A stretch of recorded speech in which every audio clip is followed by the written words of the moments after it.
Hey everybody, welcome to another episode of Reviewing Comics with me, your host, Alexander Turbin. Today we're going to be going over Captain Victory and the Galactic Rangers by none other than King Jack Kirby. But before we get into that, I'd like to show you some of my own work. This is Random Access number 28, and it just came out, and it just went out to patrons today. And you can get this at patreon.com/Alexander Turbin.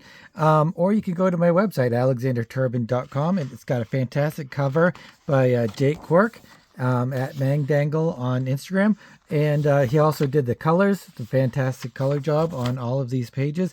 And this is just a little sneak peek at a fuller full-sized comic book called 1900s Horror, and it includes H.P. Lovecraft and Robert E. Howard as the main protagonists, and they just kind of have these battles with their some of their own creations and some other cool stuff. So again, you go to alexanderturbin.com and you can check it out, or go to my Patreon and you can find that as well.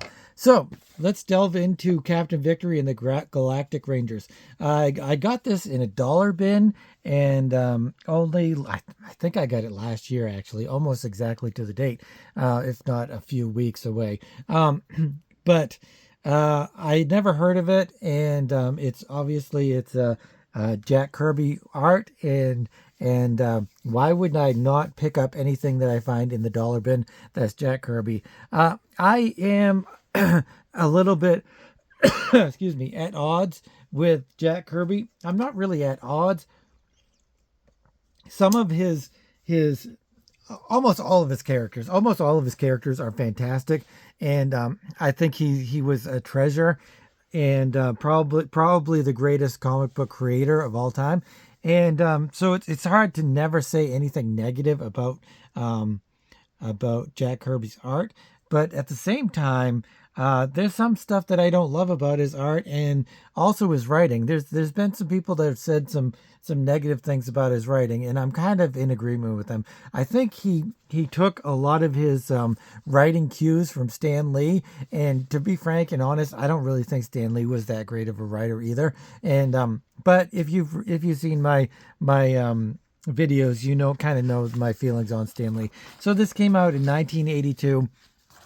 And it's published by PC Comics, Pacific Coast Comics, I think it is. Pacific Comics, actually, just Pacific Comics. So this is a little bit odd because they gave the reason that Jack Kirby chose Pacific Comics, and I guess this must have been after he worked for DC, and then went back to, he was with Marvel, then he went to DC, and then I think he went back to Marvel again, and then he left Marvel again. If anybody knows a little bit more history of Jack Kirby, then let me know, because I'm not really, I don't know exactly the lore of Jack Kirby. I would love to get some of those graphic novels, actually, about Jack Kirby and about Stan Lee. I think that would be fantastic, and I think I will if I can ever find a good copy. But here's also Silver Star, which was, I don't know how many issues that ran. This ran for like 13 issues in a special, I believe, and then it was reprinted a bunch of times, and then it was continued, I think, by other artists. I don't think it was ever continued by Jack Kirby. Tops, I know, I don't know if they just reprinted this, or they added more content from somebody else, or they found new content that wasn't published or whatever. But so there's been a lot of different incarnations of Captain Victory and the Galactic Rangers. But the fascinating thing is that he was given complete control and ownership of the characters. So these were his characters, and nobody could take them. And so it's good that, maybe, I don't know what his last works were, but he died in 94. I don't know what his last comic book works were, but to kind of end your career owning some of the characters and creations that you had done, that's fantastic work. That's fantastic stuff, and I hope that he gained some satisfaction by finally owning some of his own work, and because that's you really need to have that as an artist and as a comic book creator to kind of feel that. I mean, work for hire is great. Working on all these great characters and stuff is fun and fantastic and stuff. But to create your own characters and stories and creations and everything, and then to know that you own it and that nobody can ever take it away from you, that is a special feeling too. So I hadn't read this. I just read this today, and it's issue 7. So there's a lot of stuff that happened before this, and he didn't have Jim Shooter over his shoulder saying this could be somebody's first comic, so you got to add some stuff to it. So he just kind of jumps into the action here, and I did have to reread a few things because of that. And it's not so much the narrative art; it's just there's so much story that has already transpired. Then they don't really, the way they explain it is by the narrative later on in the story or as the story progresses. So I had to go back and reread things and look at things. Like Captain Victory, I assume that's Captain Victory. They don't actually ever say him. But he talks about being a clone. They're on a spaceship. They're on a starship of some sort. And what I've gleaned is that, and please, anybody that has these issues and has read them and can give me a little bit of information, that would be really appreciated, because I'm still kind of lost in the whole Captain Victory and the Galactic Rangers lore and mythos and storylines and stuff. So they're on a ship, and there's the Galactic Rangers, and Captain Victory is the captain, of course. So is his name Victory, and he's the captain, or is his name Captain Victory? Anyway, he's a clone, and so they just kind of have this little bit of dialogue between him, and I don't know if this is a robot, or because when he said something about being a clone, I thought he was talking about this guy, whoever that is, and so I didn't really understand that it's him. He's a clone, and his other original version, or one of his other clones, or whatever it was, is dying, either has died somewhere or is dying. So that's kind of an interesting thing. One of the great things about Jack Kirby, you can say whatever you want about his art, about his writing, about his story, but his characters and his ideas are just crazy good. There's all gold. Sometimes it's kind of like, a great singer who makes all kinds of great songs. I can't remember his name now. They just did that movie about him. And he did all those great songs, but then the songs really went on to greatness after people redid them. Bob. I will get it. Sorry, old man brain again. So it goes into talking about. There's a lot of dialogue in the beginning of this book, and they're just kind of talking about Quadrant X, a lot about Quadrant X, and I didn't really understand what Quadrant X was, whether it was a place or a person or a thing.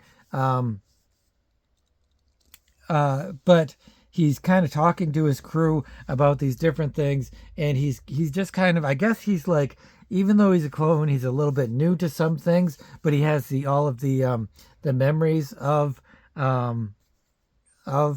him, Captain Victory. So it's I don't know. He looks kind of like Icarus. Is it Icarus? I think. But apparently, here's a little side note that at the end of the issues, it's hinted very widely that he is actually the son of Orion and the grandson of Darkseid. So that's kind of interesting too. I do love some of Kirby's art here. I mean, it's hard not to. There's so much energy, but when he just has people like faces and people just kind of looking around, it's not really the greatest Kirby or work. But when you see like this face, this kind of galactic, I don't know what you would call it, thing, this energy crackling and stuff, and this cool face here, then you kind of get sucked into what Jack Kirby is all about. I mean, Jack Kirby is all about the action and about the the odd characters and the weird characters and the settings and the big story arcs and the big galactic stuff like that. When you break it down to him just showing some faces and some people talking and stuff, it kind of I don't know. I'm just not really into it as much as I think a lot of people are. So he's actually some of this I think Jack Kirby actually takes from his own experiences in the military, because they're very militant in the Galactic Rangers, in the way they talk to each other, in the way the captain talks to his subordinates or whatever. And like he talks to this girl about the question mark patch and the sinister question mark patch. You're rather young and pretty to be wearing this. He's also, one of the problems with Jack Kirby writing wise is that I feel like he's stuck in time. I feel like he's stuck in the 60s. Even though this is 1982, he's stuck in the Fantastic Four and the the Avengers and stuff like that. I feel like his mind is stuck there. He's got all of these futuristic feelings and beliefs and stories and stuff, but then when he kind of translates them to even 1982, it's a little bit, I hate to say the word, it's a little bit problematic, because I mean he goes after this girl in a very domineering way. It's just yeah, I don't know, it's just a little bit weird. So like I said, they keep having these discussions about what happened previously, and apparently they saved the Earth from these creatures called the Insectons, and which I kind of wish I had read. This is one of the series I wish I had started with #1, so I could really understand what was going on from the very get-go. But I didn't. It's #7, and I'm trying to catch up. I do love all of his. I mean, you gotta love the ink work, even though it's not. He didn't ink it himself. It's inked by. I think it's later on. It shows who it's. No, it's inked by. Excuse me. Inked by Michael Thibodeau. Michael Thibodeau. So, but I'm assuming that all of the inks are just pretty much going by what Kirby's pencils are. So I assume that the inker is less of the show than Kirby. But they're talking about going to where it is, the identity block. No, Quadrant X. Yeah, they're always talking about Quadrant X.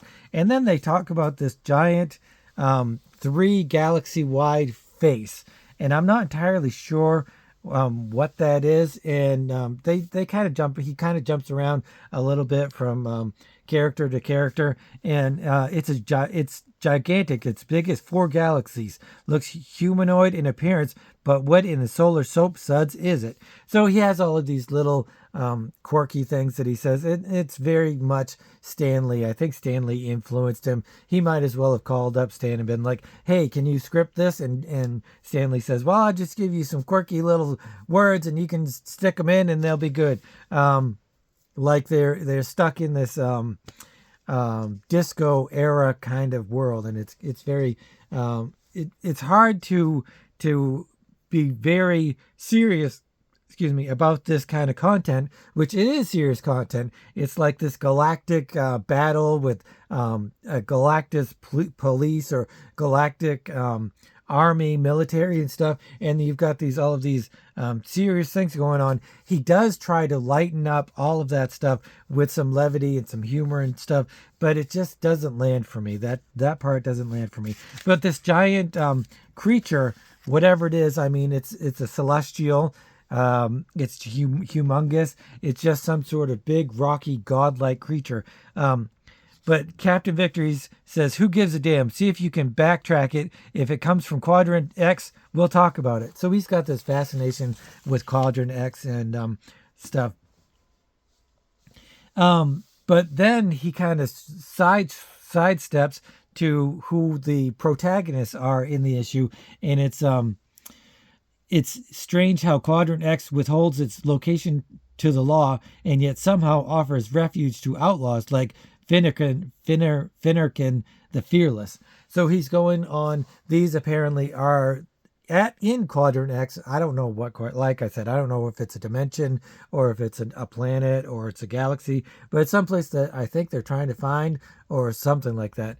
But again, some new characters. I don't know if these are brand new characters or what, if they've been shown before or stuff. But he just cranks up new character, new character, new character, new character, and they're obviously all awesome. Sometimes they might take a little bit of tweaking,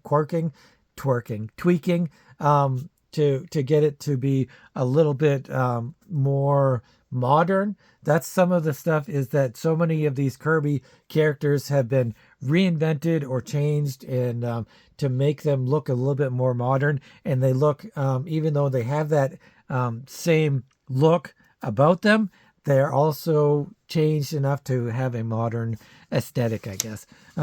So we have this guy who's just a badass with a giant mace, and it's just classic Kirby. You could call these Eternals. You could call these Inhumans. You could call these any kind of weird cosmic creatures that Kirby has invented. What's her name? It's the Strange Image Waivers, and I guess they don't. That's a great. Oh, that's a great hologram of Marion. Bloody Marion. So I guess she's supposed to be like a takeoff of Bloody Mary, maybe. I suspect that she's very beautiful when she removes that armored mask of hers. So yeah, he's creating yet again another New Gods thing, and like I said, it's very much hinted that it's tied into Kirby's New Gods and stuff like that. And so they just introduce all of these characters who are apparently coming from Quadrant X. And but this is one of the weirdest things, is that I don't know. It's supposed to, I think it's supposed to be like a Star Trek kind of thing, only it's like a mishmash of Star Trek and some sort of 50s like Hogan's Heroes kind of thing, where you have all these weird characters or creations or whatever. And he's got the eggheads, which are these like, I don't know if they're robotic or if they're cyborgic or if they're just a different race. And he's a cadet. And so Captain Victory and his old chief here, they give Egghead like a wicked hard time, just telling him weird things. But then it's also hard because his second in command, I assume that's his second in command, he talks about some sort of mission that he was on, and he either failed or had a hard time or whatever, and he's like begs Captain Victory to not never report him on the treatment of the pigeon people in Aquarius sector, which is just like, that sounds like something from Rick and Morty, really. But here's more awesome characters that King Kirby is creating. So he's got the Eggheads, which this is a whole race of like binary kind of weird technologically advanced race or something like that. And they're psychics. So there's that. But Captain Victory and his other guy are just constantly giving him a hard time. And even though apparently the psychic knows everything because he can see into time or whatever. And one of the unusual things that he says in the very beginning, or I don't know if he says it in the beginning, but he says it when he's talking about what is the name of natural variant? I don't think they actually give him a name yet because he hasn't been born. He's a fetus. He's some sort of intergalactic, interdimensional fetus. And I don't know, it's just so nebulous. Some of Kirby's characters are so nebulous and hard to grasp onto until you give it a little bit of reading and a little bit of context and stuff.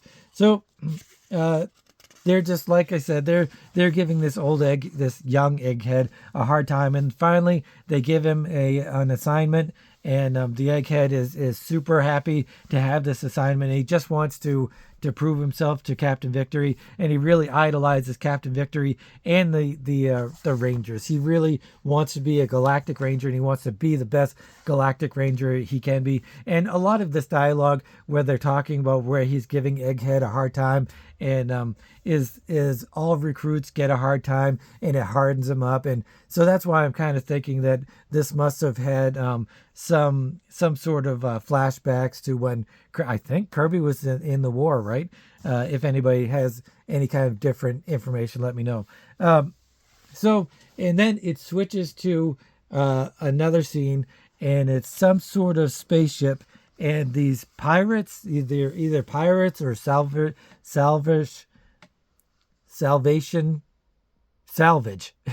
There's some sort of either pirates or salvage crew, much like Firefly when in the very beginning of Firefly. But so they're just looking around at this cosmic scene and stuff, and kind of having some dialogue themselves about some weird stuff. And then the bad guys from Quadrant X, they just kind of show up. But I think these salvage crews are not good guys themselves. I think these are like they're, like I said, they're like pirates, or they steal stuff from ships and stuff like that. But then the bad guys show up, and they destroy their ship, or they don't destroy it, but they destroy their propulsion, so they can't move. And then they just kind of start smashing into these bad guys. I don't even know if they have names or if they have any kind of meanwhile, on the outer edges of the cosmos itself, where life and order became speculation and superstitious fear. No, yeah, they're just salvage people, kind of trying to find some kind of loot.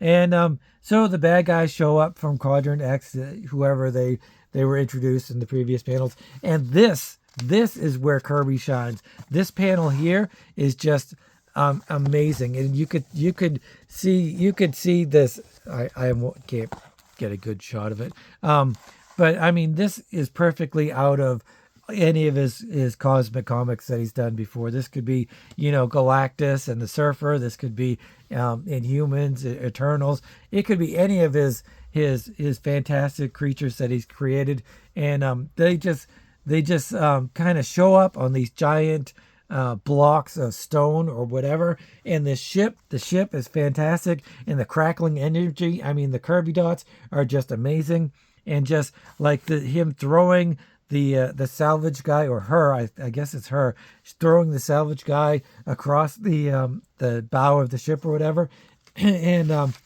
they're just astounded because these salvage guys are in spacesuits, and they're in a ship and stuff, and they're astounded that these guys just show up. They just got some armor, and that's it, and they just start trashing them. I mean, look at this fantastic panel. So much of the beginning is so slow that I think Kirby just has a little bit of a hard time, and it kind of bogs down a little bit until he gets to the character creation, and then he gets to the action, and that's where it really heats up, and that's where I really love his art, and that's where he really shines. This has been done so many times with Captain America, and he's got a shield, and he's pouncing, and these guys kind of fall backwards and stuff, and then him throwing his mace, and this explosion of body and technology and stuff.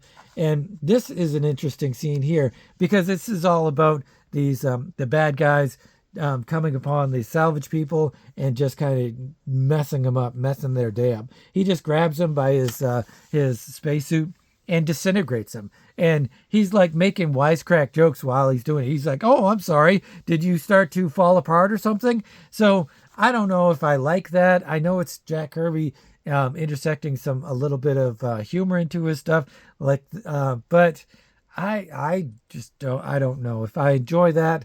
I did like this scene, just not sure if I like the humor in it, because he does melt him and he turns him into like a skeleton, and then even into dust. He destroys that. But then the baby, or the fetus, or whatever it is, this guy, the funny one, is talking to the fetus, and the fetus doesn't say anything back, and he gets all pissed off. He gets all angry, and he threatens to shoot him with his blaster from his mega rifle. And finally, the woman shows up and she's like, "You idiot, he's just a fetus. He can't talk to you."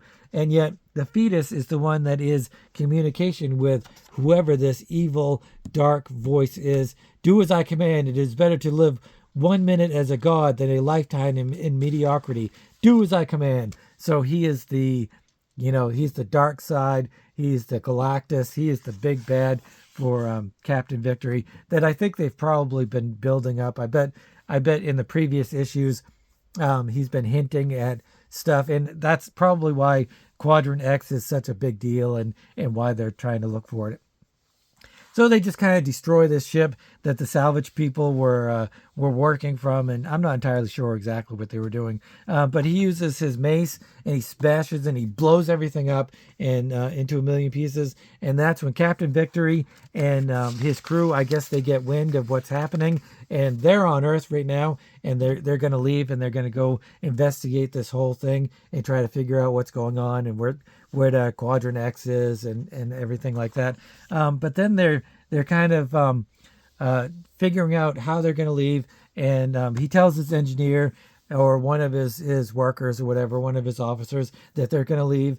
And apparently the police force, not the police force, the Army and the Marines and stuff, the Air Force, helped the Captain Victory and the Galactic Rangers in their battle with the Insectons in the previous issues. But the Army and the president and the government wants them to stay, and they keep saying that they're guests, but he says what you really mean is detain. And so the Army guy says, "Yeah, if you try to leave, we're going to blast your ship into a million pieces." But obviously that can't happen because Captain Victory's ship is way more advanced than them. Yeah, but that is where it ends. And then there's some sort of little 3-page, 4-pager, 5 pages, I guess, of some sort of thing. I'm not entirely sure who did it. It looks like Kirby, but it also kind of looks like it could be somebody pretending to be Kirby or something like that. I'm not entirely sure. So, and here's in the back cover is an awesome picture of Captain Victory and his Galactic Rangers. There's 2 of them anyway. I don't know who the others are. So I really enjoyed this. It's amazing Jack Kirby stuff. It only went 13 issues. Kind of like he went to Marvel, did his fantastic stuff, went to DC, did his less fantastic stuff, even though a lot of people like that stuff even more, which I can totally understand. But then he goes to somewhere else and works on his own stuff, and it's a little bit I want to say that it's a little bit watered down compared to those other 2 visions. It's like his ideas kind of just watered down a little bit, but he still has the great artwork and the great the action sequences and the all that kind of stuff as well. So Captain Victory and the Galactic Rangers. Let me know if you guys have it. Let me know if you guys have read it and what you think. Of course, if you are in love with Kirby, I do love Kirby, but probably not for the same reasons and to the same extent that a lot of other people do. He is a fantastic artist, fantastic creator, and there's no doubt about that. I don't want it to sound like I'm like, crapping on King Kirby, because I'm not. I'm just nitpicking a little bit because that's what I do. But that being said, the writing was a little weak. I feel like if he had had a good writer on these series and he had just been the plotter and stuff, that it really could have been fantastic work. If he had just had Chris Claremont be his writer or something, the world would have just blown up. It would have been so fantastic. But it's still a great book. Captain Victory and the Galactic Rangers. If you're new to the channel, I usually go over indie comics from the 70s, 80s, 90s, but I'll go over, weird, different stuff. So if you like that kind of stuff, consider subscribing, hitting the notification bell, giving me a thumbs up. And even more than that, I love to hear you guys' comments about stuff. I love to hear if you guys have read this, if you have it, or if it's something that you've never even heard about. That's even better. So Let me know what you think. I'm going to give this review an 8. I'm going to give it an 8. I will definitely get more Captain Victories if I ever see them out in the wild, which I kind of don't think I will. But if I ever do, I definitely will pick them up. So that starts with the baseline of 7.